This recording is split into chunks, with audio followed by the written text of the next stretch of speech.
Nah, ini data-data yang kita peroleh dari WHO, yaitu WHO melakukan operasi Pangea. Operasi Pangea adalah operasi bersama beberapa negara serentak pada waktu yang sama dikoordinir oleh Interpol. Badan POM biasanya diajak, ya, kami mendapatkan informasi waktu-waktu tertentu untuk melakukan operasi Pangea ini. Nah, terkait COVID di sini adalah dilakukan di 90 negara untuk mengidentifikasi peredaran obat dan alat kesehatan ilegal terkait COVID. Hasil operasi Pangea adalah 4,4 juta produk farmasi ilegal, diantaranya kembali tersebut nih, obat disfungsi ereksi, obat kanker, hipnotik, anabolik steroid, analgesik, obat susunan syaraf, dermatologi, dan vitamin. Nah, kemudian di sini ada juga Interpol juga mendapatkan informasi adanya penjualan vaksin palsu yang ada di Selatan. Bapak Ibu sekalian, di sini hasil pengawasan obat palsu oleh Badan POM. Ini kita temukan kelas terapi obat yang sering dari mulai 2015 sampai 2019 terus-menerus muncul temuan terkait obat-obat untuk disfungsi ereksi. Kemudian hasil pengawasan ini adalah peningkatan penawaran obat daring terkait COVID yang dijual secara ilegal, dan kami dari hasil pengawasan sebanyak 11.769 link situs mengiklankan penjualan obat-obat untuk COVID. Kalau ini tidak terkait disfungsi ya, tapi banyak yang mengklaim obat-obat COVID. Padahal kita sendiri ketahui COVID ini tidak ada indikasi yang khusus terkait dengan COVID. Untuk kasus obat palsu, modus-modus yang terjadi adalah zat aktifnya berbeda dari label, kemudian tidak mengandung zat aktif, mengandung zat aktif dengan kadar rendah, kemudian ada juga yang kadarnya tinggi. Ini bisa terjadi karena adanya relabeling atau perpanjangan kadaluarsa. Nah, ini Bapak Ibu, tadi juga ada contoh dari Bu Lucy ya, tentang bagaimana membaca obat palsu. Nah, memang saat ini pengedar ini sangat pintar, sehingga bisa memproduksi dengan yang sangat mirip. Jadi Bapak Ibu untuk sering melakukan cek produknya yang asli yang biasa diterima untuk meneliti, dan kemungkinan biasanya kalau obat palsu ada bedanya, ya, tanda-tandanya. Ini juga peran dari pemilik izin edar atau produsennya, sebaiknya juga memberikan informasi kepada apotek atau apoteker bagaimana membedakan penandaan dari obat-obat yang asli, gitu ya.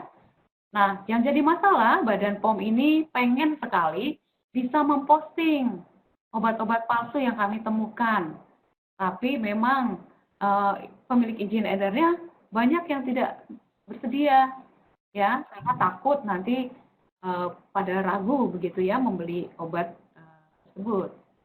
Nah, sekarang kita lihat dampak peredaran obat palsu. Dampak peredaran obat palsu di sini bisa dari sosioekonomi. Adanya ketidakpercayaan pada sistem kesehatan dan pemerintah, kemudian kerugian ekonomi karena peningkatan biaya kesehatan, dan menurunnya produktivitas masyarakat juga merusak generasi penerus bangsa.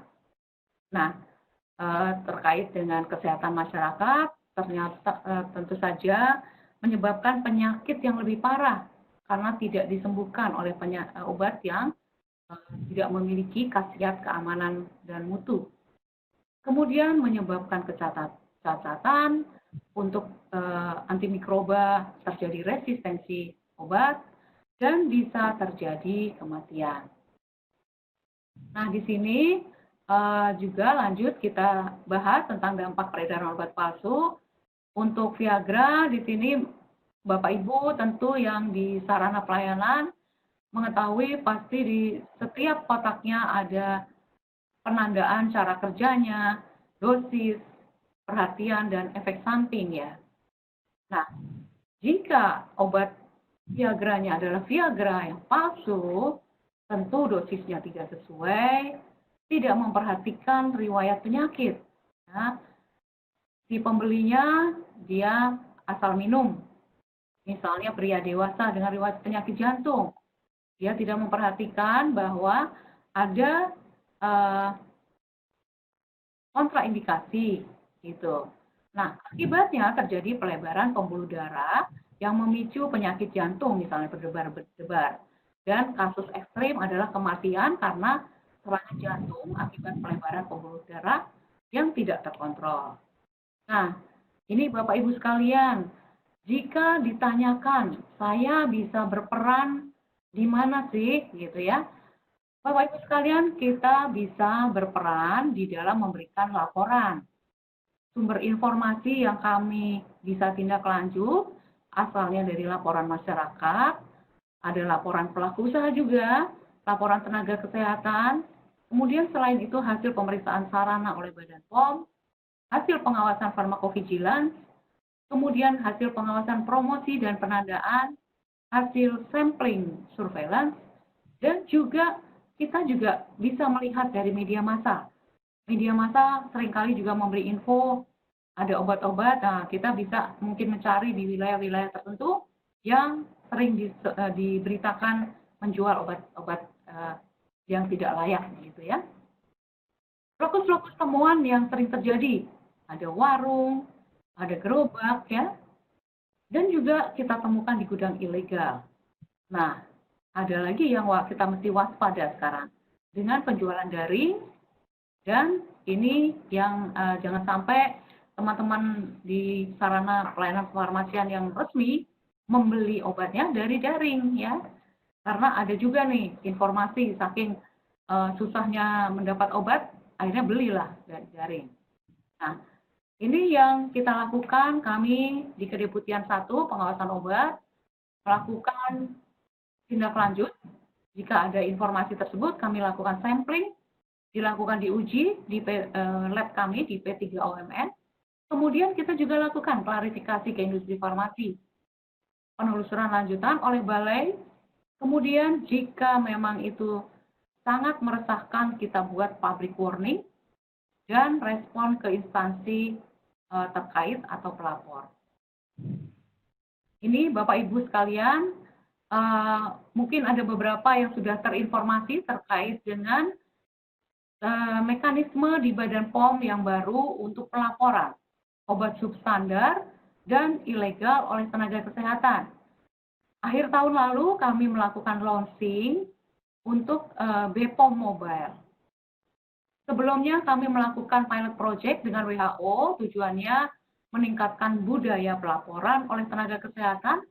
Tujuannya adalah early warning system, peredaran obat, substandar dan ilegal di sarana pelayanan. Di sini tenaga kesehatannya adalah pihak yang sudah didaftarkan di Badan POM, dan kita anggap tenaga kesehatan ini valid dalam melakukan pelaporan menurut WHO Global Surveillance dan Monitoring System. Ada 6 provinsi terlibat dan ada 129 tenaga kesehatan yang terlibat. 2019 kami sudah menyiapkan aplikasinya, dan di 2020 harapannya kita mendapatkan informasi tenaga kesehatan di rumah sakit dan puskesmas yang bisa dijadikan agent kami ya. Nah, Bapak Ibu sekalian, di sini kenapa nakes harus melaporkan? Karena ini adalah tanggung jawab kita bersama sebagai tenaga kesehatan, dan juga jangan sampai obat ini sudah beredar kemana-mana, kita tidak tahu, sehingga perlu identifikasi dini peredaran obat ilegal dan mencegah resiko kesehatan masyarakat. Untuk BPOM Mobile tadi, ini tenaga kesehatan lapor melalui BPOM Mobile, kita siapkan user ID dan password khusus. Nanti laporan ini akan diterima Badan POM, kemudian diverifikasi oleh balai, Nanti balai bisa saja hanya menelpon ke tenaga kesehatan yang melaporkan, bisa juga melakukan visit sarana. Ini nanti tenaga kesehatan harus melakukan memfoto produknya, kemudian mengirimkan melalui depo mobile ini.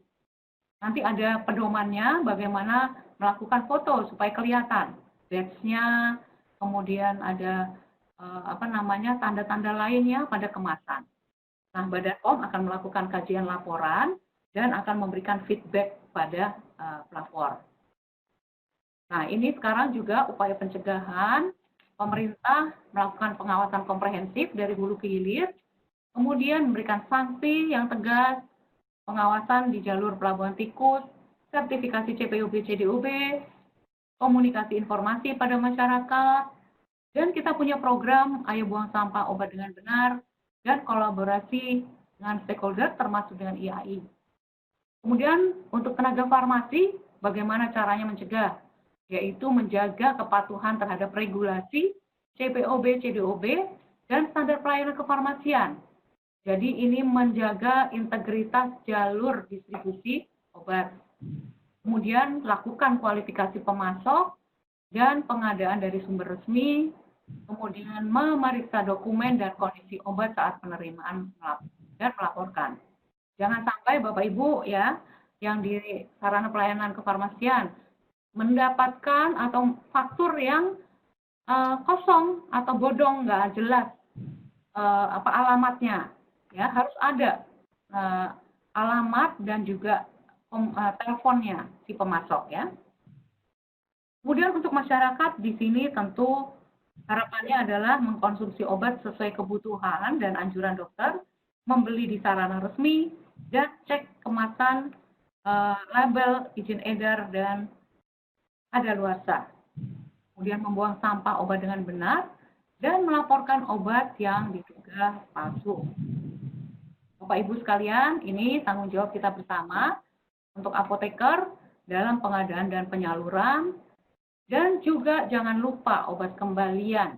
Obat kembalian ini bisa dimanfaatkan. Jadi musnahkanlah apabila memang sudah kadaluarsa sesuai dengan aturan yang ada. Ya, ada Dagusibu, kemudian Badan POM juga mengeluarkan pedoman untuk buang sampah obat dengan benar. Nah, Bapak Ibu, maaf, suratnya bisa ya, dipercepat, sudah ya. Ya, ini penutupnya adalah selama pandemi COVID, di sini ada peningkatan kejahatan, kemudian temuan obat ilegal itu ada bervariasi dari life saving sampai obat lifestyle, modusnya bervariasi, dan sampai tujuan merusak generasi bangsa. Obat ilegal dampak nyata bagi masyarakat, baik dari segi kesehatan maupun sosial, dan perlu peran aktif tenaga kesehatan dalam pengawasan dan laporan obat ilegal. Demikian Bu, kami juga memiliki moto untuk tolak gratifikasi Bu. Bersama kita berantas korupsi. Saya kira demikian Ibu Ika, dan mohon maaf apabila dalam paparan banyak kekurangan. Wassalamualaikum warahmatullahi wabarakatuh. Waalaikumsalam. Terima kasih Bu Ratna. Kita berikan aplaus kepada pembicara terakhir dari tempat masing-masing. Maka kita ingatkan kembali bahwa disfungsi ereksi yang paling mungkin menghasilkan ereksi grade 4. Kepuasan seksual terbesar telah dilaporkan pada kekerasan ereksi grade 4. Kekerasan ereksi grade 4 adalah tujuan terapi pada pria dengan disfungsi ereksi. Selanjutnya, kita lanjutkan dengan diskusi. Namun, kita ingatkan kembali kepada sejawat sekalian, setelah acara ini kami persilakan untuk mengikuti post-test melalui link apoteker.or.id.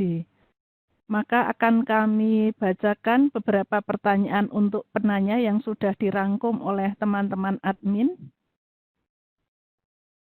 Ini saya pilihin gitu ya, karena beberapa tampaknya yang idola ini Dr. Heru gitu ya. Tapi saya pilihkan saja beberapa. Yang pertama Dok, ini dari Nisa Taufik, terapi dengan sildenafil ini biasanya dilakukan berapa lama ya, Dokter Heru ya? Ya, ya, terima kasih.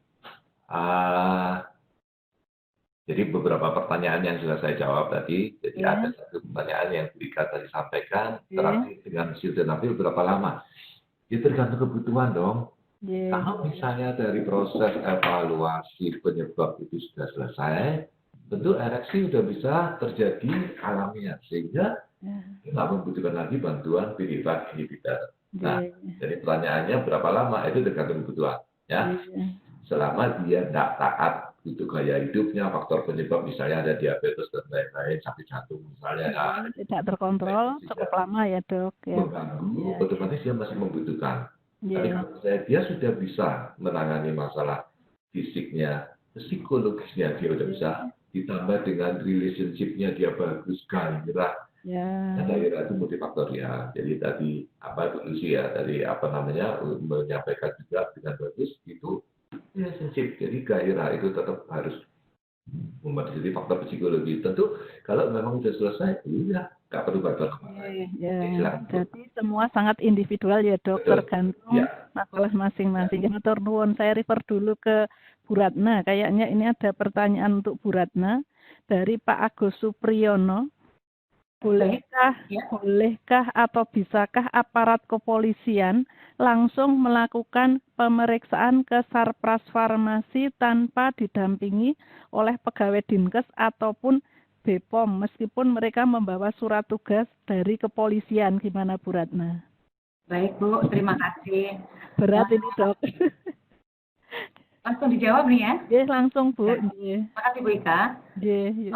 Untuk Badan POM sudah memiliki kerjasama atau MOU ya, MOU dengan kepolisian. Sudah ada pembagian tugas sebetulnya. Jadi untuk kepolisian itu untuk jika ada dugaan tindakan pidana. Jika tidak ada dugaan tindak pidana itu tidak sebetulnya tidak dibolehkan ya. Polisi tidak langsung masuk ke sarana yang menjadi tugas pemeriksaan oleh Badan POM. Jadi kalau ada seperti itu, disampaikan saja bahwa mohon untuk berkoordinasi terlebih dahulu dengan balai setempat ya Pak ya. Jadi nanti supaya nanti bisa berkoordinasi dengan teman-teman di balai POM. Jadi tidak bisa langsung masuk ke dalam sarana karena sudah ada pembagian tugas tadi. Demikian Bu Ika. Terima kasih Bu Ratna. Untuk Mbak Lucy sayangnya kok nggak ada gitu ya. Nanti di lain kesempatan karena mungkin sering ketemu dengan Mbak Lucy mungkin bisa bertanya. Selanjutnya ini menarik juga dok. Bisa nggak ini sildenafil ini diberikan untuk perempuan biar bisa daya tahan lama atau bisa multiple orgasme gitu dok, mungkin bisa dijawab karena saya pernah juga lihat beberapa artikel kok kayaknya akan diarahkan fosfodiesterase 5 inhibitor juga untuk wanita gitu dok, monggo dok. Ya, jadi untuk wanita memang masih dalam penelitian sudah dilakukan penelitian sejak zaman dulu kala sudah ya, tetapi khasiat untuk wanita itu tidak senyata manfaat untuk laki-laki. Laki-laki itu udah langsung obat ini booming dan mengubah istilahnya revolusi penanganan disfungsi ereksi dari zaman dulu yang operasi sekarang PDE5 inhibitor sudah sangat-sangat membantu. Dan untuk perempuan memang dipikirkan itu peredaran darah. Memang kan sildenafil ini fungsinya untuk ke aliran darah, lebih ke peredaran darah sampai ke lubrikasi. Tetapi fungsi nyata seperti ereksi laki-laki memang belum didapatkan. Makanya kita belum berani ngomong untuk masalah pada wanita. Nah, apakah nanti dia mempengaruhi ke sistem saraf pusat? Kita tahu bahwa sildenafil tidak bekerja langsung ke sistem saraf pusat sentral ya, tetapi langsung bekerja ke pembuluh darah yang ada di corpus cavernosa. Sedangkan penelitian yang lain mungkin sedang berlangsung. Saya nggak berani bicara lebih banyak. Silakan, Ibu. Ini yang lain kayaknya pertanyaannya banyak buat Dokter Heru. sebenarnya saya juga ingin tanya, tapi ini sudah terwakili gitu ya. Efek sampingnya tadi kan disampaikan tidak terlalu berat ya dok, dari mulai flushing, kemudian mungkin apa namanya gastrointestinal juga nggak terlalu berat gitu ya. Ya, Nah, ya. apakah ada kejadian efek samping yang cukup parah seperti priapism gitu juga ada nggak dok? Untuk saya pribadi, selama saya praktek sekian tahun sebagai spesialis andrologi, saya belum pernah mendapatkan kondisi priapism pada pemakai PDE5 inhibitor. Iya, Priapism dari penyebab yang lain ya, tetapi Iya. yang untuk PDE5 inhibitor itu tidak ada. Ya, belum saya dapatkan. Ya, moga-moga saya. Semoga tidak ya dok ya. Nanti Ya, bikin ya. kapok soalnya gitu ya. Tetapi kalau kita lihat mekanisme kerjanya, untuk sampai priapism itu mungkin relatif sedikit. Jadi apa namanya dari mekanisme kerja PDE5 inhibitor itu sendiri mungkin tidak sampai menyebabkan priapism. Ya, blokirnya itu akan terjadi.